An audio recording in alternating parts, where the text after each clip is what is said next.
、皆さんこんにちは。日本将棋連盟棋士七段の村中修司です。今回もですね、将棋オーツで、実践実況解説をねやっていきますので、ぜひ最後までごゆっくりお楽しみください。はい、ではね、早速やっていきたいと思います。今回もね、10分切れ負けでやっていきます。音声読み上げをですね、山口恵里子女流二段に今回はしてあります。対局やっていくとね、本当にもう、なんていうんですかね、振り飛車系の将棋が多いですね。居飛車系の将棋になることも、もちろんあるんですけれども、全般的に振り飛車系、特に速交換する振り飛車がすごい多いですね。はい。対局開始。はい、私が先手ですね。どうしましょうか。じゃあ2六歩でいきましょう。ちょっと居飛車系の将棋をね、できれば指したいかなと思っていますが、どうでしょうか。4四歩ですか。じゃあ6四8銀と上がって、3二銀。はい。という方2段の方ですね。5六もしかしたらこれ4二飛車ですね。振り飛車になっちゃいますね。振り飛車になっちゃうというか、振り飛車。角道を止める形ですね。これまだ雁木と、雁木居飛車系の将棋もあり得るところですね。6八歩上がってみましょう。4二飛車でしたね。はい、玉寄ります。じゃあどうしますかね。2五歩と1回ついて、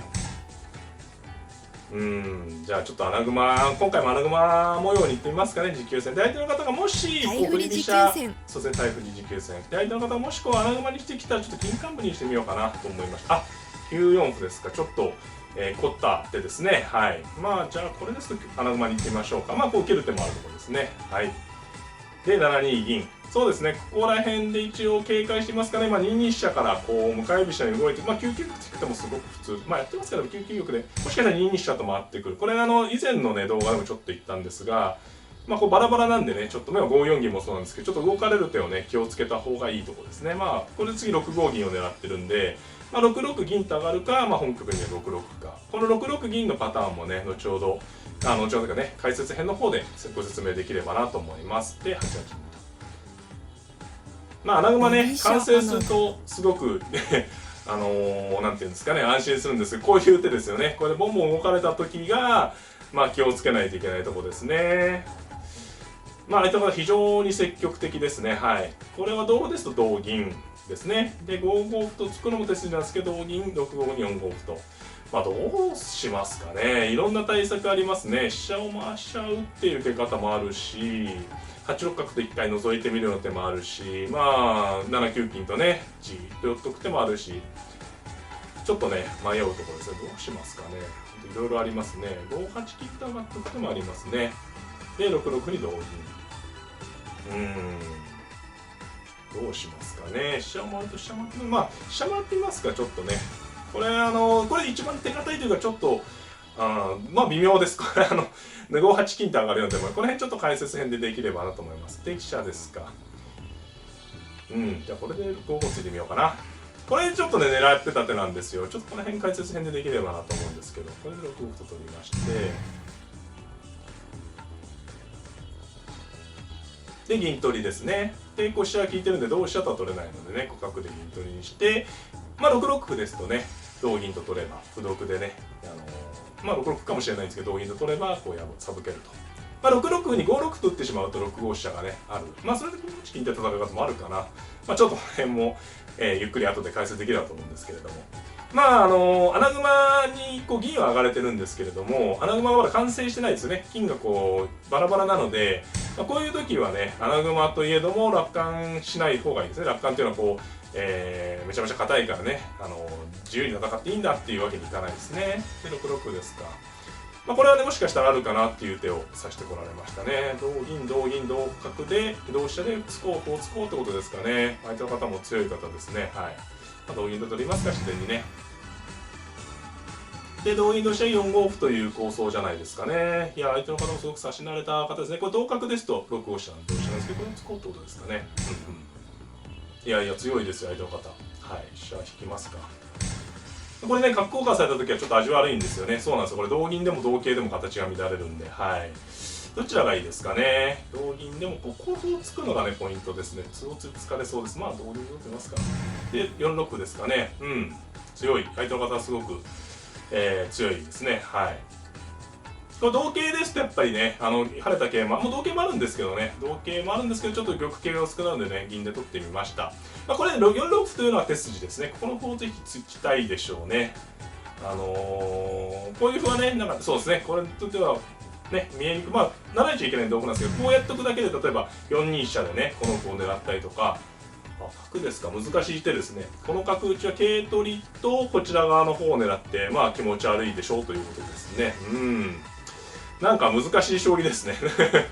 どうしようかな。まあ桂取りを受けるとね、3九金ってのは受かるんですが、3九金ですとね、4七に角になる手も残ってるんで、やっぱりこう桂取りを受けるだけはちょっとやりたくないですね。ちょっと反撃出ますか、ちょっとね。4角でね。これ桂取られるけど、こっちも香取るよってことですね。はい。単純に受けるってね、どうしてもこう桂取り、桂取り受けないちゃっていうのもあるんですが、まあ受ける形がね、良くない場合は、他の手がないかなってことですね。まあ、桂取り受ける形で例えば2八飛車とか3九金とかなんですけど、まあ、3八銀とは打ちたくないですよね。3八銀ですとね、こう、王様の近く、まあ、8八に銀打つんだったらね、まあ、すごくいいんですけど、王様の遠くにね、銀は打ちたくないので、まあ、これ5七桂かな。でもそうか、桂両取りがあるから、容易ならざるですかね。ただ、馬がこう、遠くから効いてるのと、あとね、6四香が一応狙いであるんですね。私の方、こう香車持つとね、この香打ちがね、狙いなんですよ。こう5七桂の時どうするかですね。まあ、5七桂と打ってね、こちらの金を取られるのはいいんですけど、6九の金取られて同飛車でね、こう例えば7八金も当たる。これ、例えばですよ、こう金をこう取られたとして同飛車でここに金とか打たれちゃうとね、一気に穴熊崩壊なので、まあ、5七桂と打ってくる手が一番考えられますね。で5七桂の時に5九金と寄って6九桂ね、同金と対応するのがいいのか。今回銀でしたね。銀ですか。どうしますかね。飛車逃げないで香車打っちゃいますかね。まあ飛車逃げる手もあるんですけど、飛車走ってきてね、どんどん攻められちゃうんで、香車打っちゃいますかね、こうね。まあこう飛車取られてもこう馬がね、繰り返しなんですけど、奥からこう効いてるんでね、まあそんなに飛車取られることだけはね、嫌なわけじゃないんですよね。これ香取ってことですか。銀成りですね。まあちょっとこの辺、まあ難しいので、同金か同銀かどっちがいいですかね。銀で取りますか。これね、8八に銀を埋めよう。まあ同金もあるところですね。はい。桂香を持ってるんで、例えば8四香とか9五桂とかね、こういう玉頭を攻めるのもね、穴馬の攻略のポイントの一つですね。まあ、非常に激烈戦になりましたね。これは大乱戦で、穴熊に囲うまでにね、相手の方が積極的に動いたんで、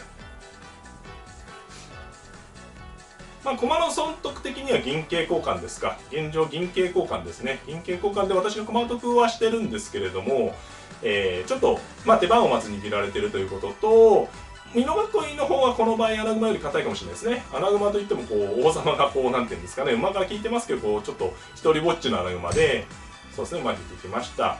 これどうしますかね、6七銀と打っちゃおうかな。ね、バチとね。はい。打っちゃいましょう。ね、これは馬の利きが効いてるんでね、馬を追いたいということで、しっかり受けました。そうですね、まあ、寄りですか。これはね、これはどうだろうな。そうですね、飛車打った香頭ってことですかね。これ6四馬とね、取る手を狙ってますね。歩なって、なるほど。歩なって飛車打つと飛車打って取って。乱戦だな。どうなんだろう。まあこれ歩成りをしてみますか。銀打つ手もあるな。銀打つ手もありますね。迷いますね。ちょっとここは考えちゃうんですね。銀打っちゃう方がいいかな。実戦的にいきますか。これね、歩成りもありますね。ちょっと迷ったの。歩成って同銀とね、こう、ただ6四馬と取られるだけなんで、これで剥がして、そうなんですよ。でね、この時にね、ここに飛車を打てるっていうのが私の狙いなんですけど、どうですかね。馬引きですか。まあこれは馬を切っちゃおうかな。これね、歩を打つと馬引いてってことですね。まあ飛車を切って、で、桂を取ってみますか。これね、今飛車ね、なんか捨ててもったいないように見えるかもしれないんですけれども、私の方としましては、まあ、馬を消した方がね、考えやすいんですね。この穴熊を、やっぱりこう、斜めの筋ですいません、ちょっと斜めの筋で狙われる方が嫌で、まあ、飛車2枚も怖いんですが、こう、なんていうんですかね、なんか、ちょっと面白い形なんですけれども、こう飛車2枚の方が、まあ、受けやすいという形ですね。かつ、こう、先ほどのね、数十手ぐらい前ですか、の形に比べて、かなり美濃囲いにダメージを負わしたので、こう桂取った手が、なんていうんですかね、手順に取るようなイメージになってるんですね。次に7五桂と、打つ手がすごい厳しいので、ただ桂音を取っても美濃囲いがすごく硬かったんですが、こう陣形をね、乱してから桂を取ると、7五桂は厳しいよってことですね。はい。で、6六歩ですか。相手の方もね、なんとか反撃していこうということでね、これどうしますかね。桂打っちゃう手もあるな。桂打ってね、バンバン攻めてくても魅力的ですね。やってっちゃいますかね、どんどんね、バンバン。これね、風なりでもね、まだなんでもないので、はい。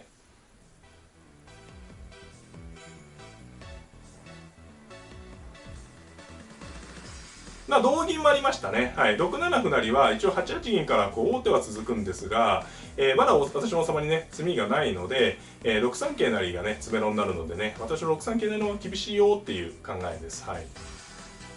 そうですね。で、金が逃げました。これでも落としとくか、金を引いとくか、どんどん攻めるか。難しいな。でも結構難しいですね。そんな簡単じゃないですね。今、攻めてはみたものの。角を打つ。で、銀を打つ。難しいな。なかなかね、結構これね、私の方も、危ないね、こう、なんていうんですか、9五桂とかがね、嫌な手なんですよ。香車打ってくるかな。で、銀を打つ。銀を取る。角打つ。どうしますかね。ちょっとね、考えちゃいますね。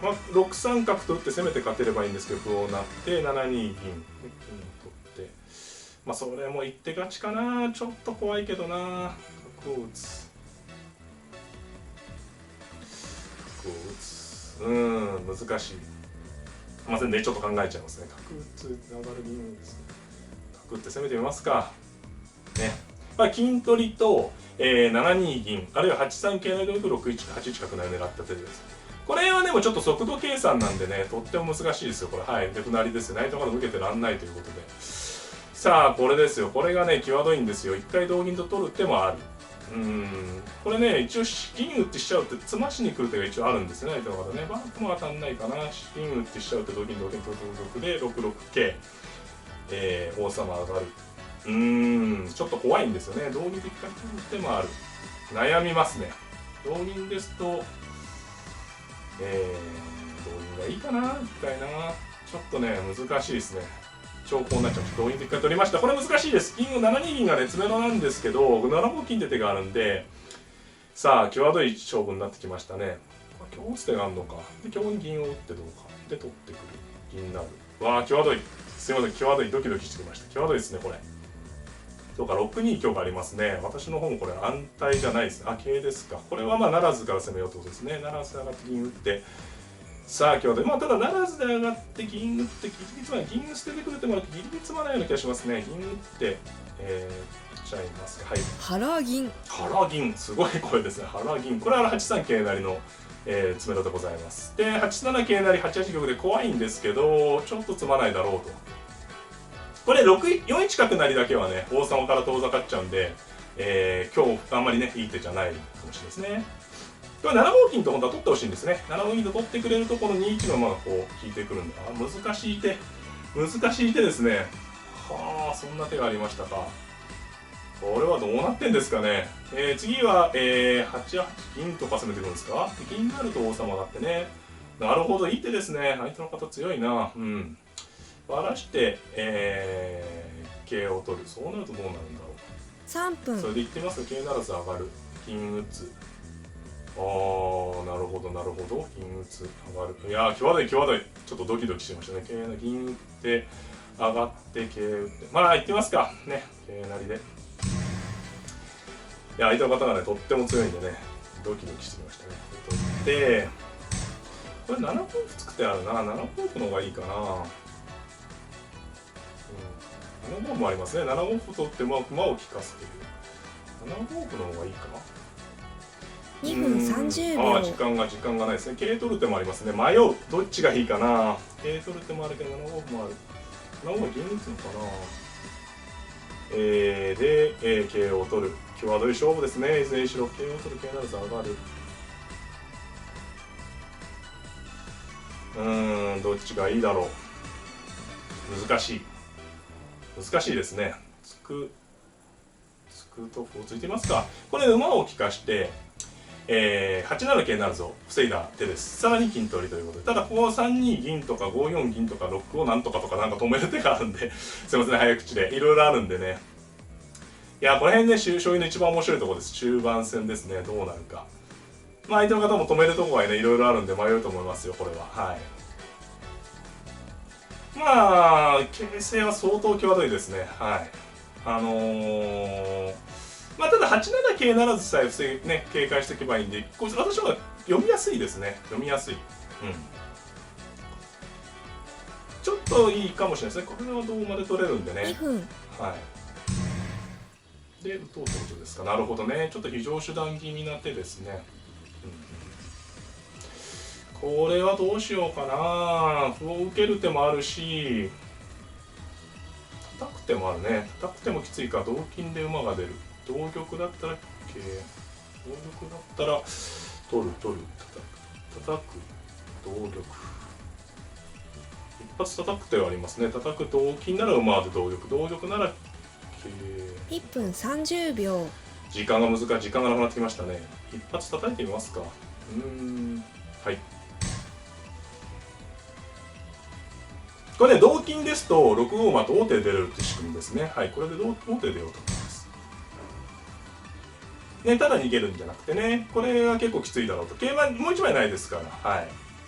ちょっとこれは勝ちになったかな。同玉もあったですね。同玉だとどうだったんですかね。同玉で詰みがあったのかな。ちょっとね、この辺解説戦でできればなと思います。これは馬が出たのが相当きつい手なんで、ちょっと形勢がはっきりしたかもしれないですね。はい。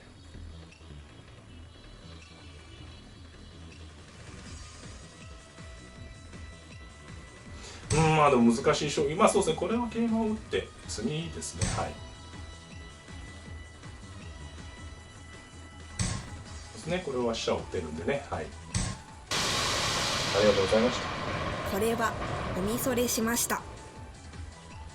はい、いかがだったでしょうか。まあ、振り飛車対飛車穴馬の、まあ、非常になんていうんですかね、競り合いの難しい将棋になりましたね。ちょっと変化も難しいと思うので、解説編の方でゆっくり解説したいと思います。ぜひね、そちらの方もお楽しみいただければなと思います。はい、この動画良かったなという方は、グッドボタンを、チャンネル登録の方もぜひぜひよろしくお願いいたします。それではまた、さようなら。